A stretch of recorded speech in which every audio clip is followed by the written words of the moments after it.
he's one of the greatest actually in the world. It was ranked #1 at a point in time in the world. So he is pretty amazing. This is my poetry brother. Man, like we've done so many competitions together. I fear him and his pen. I ain't even gonna lie. So he's about to shut it absolutely down. Y'all gonna love it. And he's actually you know what?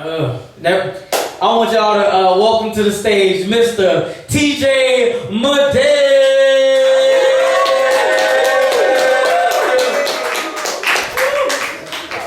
No problem, bro. I'm trying to tell y'all. Wait, TJ, we gotta make sure you're still. Okay. Good evening, everybody. Good evening. How's the family? I'll just do 2 poems. First of all, thank you so much for everybody that went before me. That was fantastic. I really appreciate it. And I'm looking forward to everybody after me. I look forward to hearing from all of you.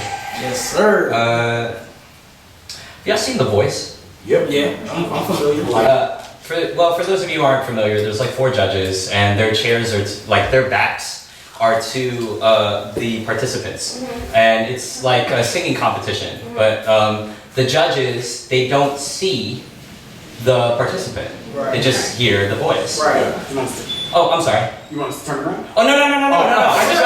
I had seen an audience member say it like they weren't familiar, and I just want to make sure that we're all on level understanding playing field.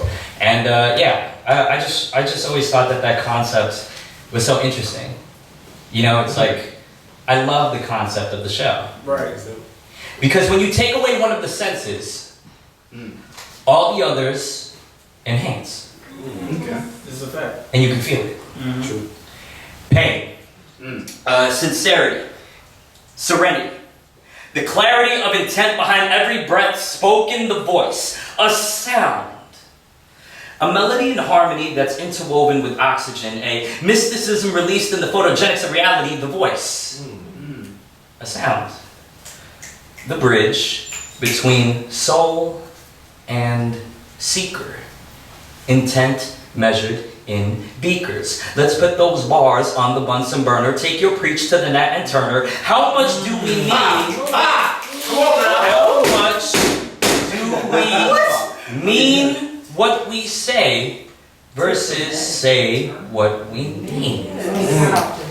Maybe if we said less or just spoke in silence, then we wouldn't regret interrupting the train of thought. The voice, a sound, the midnight express that trains tracks, the tracks that track after track out the studio. Call me Grand Central, watch me tie up my thoughts like a conductor. Cause I conduct her to slay stacks of petty attacks. She rains racks of facts in the express delivery of the voice.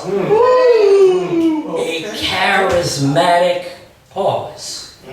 The pregnance of silence isn't only golden, it's molten. If I spit hot fire on this stage, then just imagine the volcanic magma that overflows my page. My words aren't printed, they're minted, recorded because this mouth is money. And when we check the balance and ask how much do y'all owe me, give me your voice. Your sound. Your story, not just the pilot of your ancestry, but the audition signs that hide in the multiracial questions queuing in your eyes. Your thoughts are the biggest melting pots pouring out of this mic. So give me your voice, your story, your sound, the ticket, the entrance, the bouncer, the lock and key, the answer to ambiguity, the reality, the where the fuck I'm from and who I am, the salita ng Tagalog para these putes privilege pile on top of the access of my people's money in this economy. The skin is in the currency, the access is in the who's who, the voice, the Pat Sajak, the Alex Trebek, the Bob Barker. The price is always right as long as the Wheel of Fortune is in jeopardy. You feel me, motherfucker?